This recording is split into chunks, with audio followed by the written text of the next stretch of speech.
एक बेटी अपने पिता के दोस्त के साथ ही अवैध संबंधों में होती है, उसके साथ शारीरिक संबंध बनाती है। उसके बाद जब घर वाले उस बेटी की शादी कराने के लिए तैयार हो जाते हैं, उसके लिए लड़के की खोजबीन करना चाहते हैं, तभी वो दोनों मिलकर एक निर्णय लेते हैं, अपने पिता को मौत की नींद सुला देते हैं। उसके बाद उसे एक गड्ढे के अंदर बंद करके उसके ऊपर बजरी डाल देते हैं। जब पूरा मामला लोगों के सामने आता है तो एक बेटी के ऊपर लोगों का विश्वास उठ जाता है कि एक बेटी अपने पिता के साथ ऐसा भी कर सकती है। आइए दोस्तों जानते हैं पूरा मामला क्या था, किस तरह से एक बेटी ने अपने पिता को मौत की नींद सुला दिया।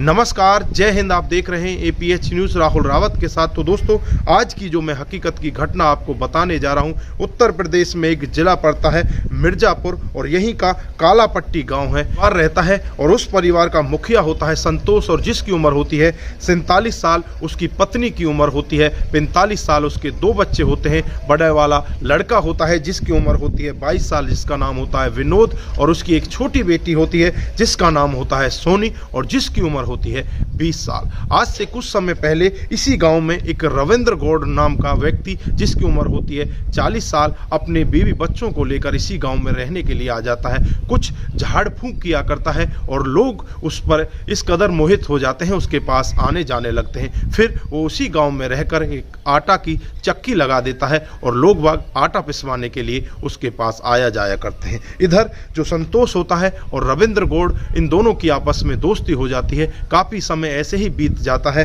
और जो रविंद्र गौड़ होता है वो एक चालू टाइप का इंसान होता है। वो पहले तो संतोष की पत्नी पर निगाहें डालता है, लेकिन संतोष की पत्नी उससे मना कर देती है, उसे इनकार कर देती है। उस वजह से वो कहता है कि संतोष की पत्नी नहीं तो इसकी बेटी भी जवान हो रही है, क्यों ना इसकी बेटी पर निगाहें, इस पर डोरे डालने चालू कर देता हूं। के बाद जो उसकी बेटी होती है सोनी, जिसकी उम्र होती है 20 साल, उसके ऊपर डोरे डालने स्टार्ट कर देता है, उससे छेड़छाड़ करनी चालू कर देता है। धीरे धीरे ऐसे ही समय बीतता है और एक दिन का वाकया होता है जब सोनी आटा पिसवाने के लिए इसकी चक्की पर पहुंच जाती है तो चक्की के अंदर ही उस लड़की को पकड़ लेता है और उसके साथ में संबंध बनाने की कोशिश करता है। इधर जो लड़की होती है वो भी उसका विरोध नहीं करती और चुपचाप उसके साथ संबंध बनाने लगती है। और धीरे धीरे ये पहला दिन होता है और फिर आगे धीरे धीरे ऐसे ही ये एक दूसरे के साथ संबंध बनाने लगते हैं। और जो रविंद्र गौड़ होता है वो ज़्यादातर उनके घर आ जाया करता है, उनकी चारपाई पर लेटकर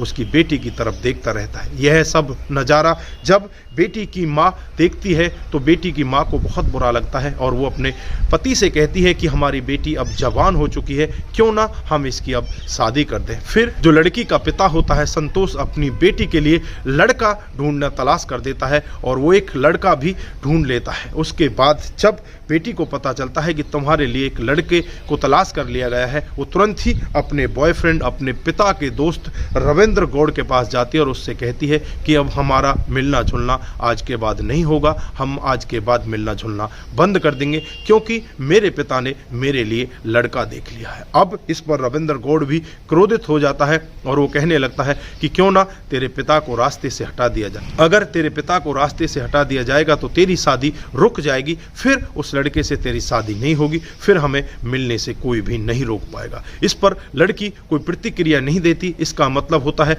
लड़की भी तैयार हो जाती है। दिन शाम का वाकया होता है जब ये दोनों दोस्त रविंद्र गौड़ और संतोष आपस में मिलते हैं, एक दूसरे के साथ बैठकर शराब पीने का प्लान बनाते हैं। फिर ये शराब पीते हैं। संतोष को ज़्यादा शराब पिलाई जाती है और रविंद्र गौड़ बहुत ही कम शराब पीता है। अब रविंद्र गौड़ जैसे ही देखता है कि संतोष को नशा होने लगता है, फिर उसके गले को दबाने लगता है और तब तक दबा कर रखता है कि जब तक उसकी मौत नहीं हो जाए। इस सब को जो रविंद्र गौड़ का एक बेटा होता है वो देख लेता है। उसे देखने के बाद तुरंत ही वो अपने पापा से कहता है कि तुमने क्या कर दिया, तुमने तो अपने दोस्त को ही मौत की नींद सुला दिया। फिर वो अपने बेटे को बताता है कि बेटा, इसकी गंदी नज़र तुम्हारी माँ के ऊपर थी, इसलिए हमने इसको मौत की नींद सुला दिया। के बाद दोनों बाप बेटे वहीं पर एक लैट्रिन का गड्ढा खोदा होता है, उस लैट्रिन के गड्ढे के अंदर उसे डाल देते हैं और ऊपर से बजरी डाल देते हैं। बजरी ताज़ा ताज़ा होती है। इधर जो सोनी होती है वो भी परेशान होती है। इधर उसकी जो माँ होती है, उसका भाई होता है,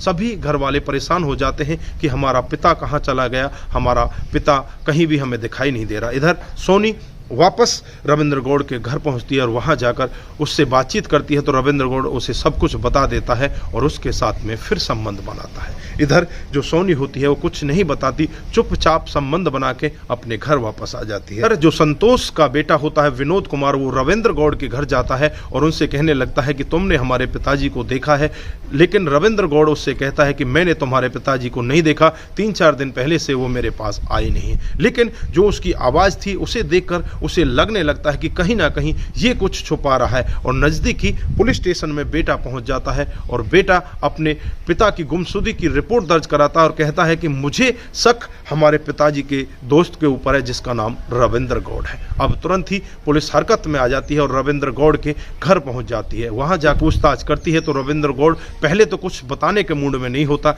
लेकिन जब पुलिस उससे पूछती है कि ये ताज़ा बजरी यहाँ पर कैसे डली हुई है, ये यहाँ तो लेटरिन का गड्ढा खोदा था, तुमने इसको कैसे बंद कर दिया। अब इतनी ही बात सुनने के बाद रविंद्र गौड़ एकदम से टूट जाता है, क्योंकि चोर के पैर बहुत ही कच्चे होते हैं। यहाँ रविंद्र गौड़ को सब कुछ याद आने लगता है कि तुमने इस गड्ढे में किसको दफनाया। फिर सब कुछ वो सच सच बताने लगता है और कहता है कि मैंने ही अपने दोस्त संतोष को मारा है और मारकर मेरे बेटे ने और मैंने इस गड्ढे के अंदर उसे दफना दिया है। उसके पीछे एक बहुत बड़ी वजह है, क्योंकि मैं इसकी बेटी से प्यार करता था जिसका नाम सोनी है, जिसकी उम्र 20 साल है। मैं उसके साथ रहना चाहता था, लेकिन इसके पिता इसकी शादी कर देना चाहते थे। उस वजह से मैंने इसकी बेटी से कहा कि क्यों ना इसे रास्ते से हटा दिया जाए। फिर मैंने प्लान बनाया, प्लान के तहत संतोष मेरे घर पर आ जाता है, हम शराब पीते हैं और शराब के नशे में ही मैं उसे मौत के घाट उतार देता हूँ।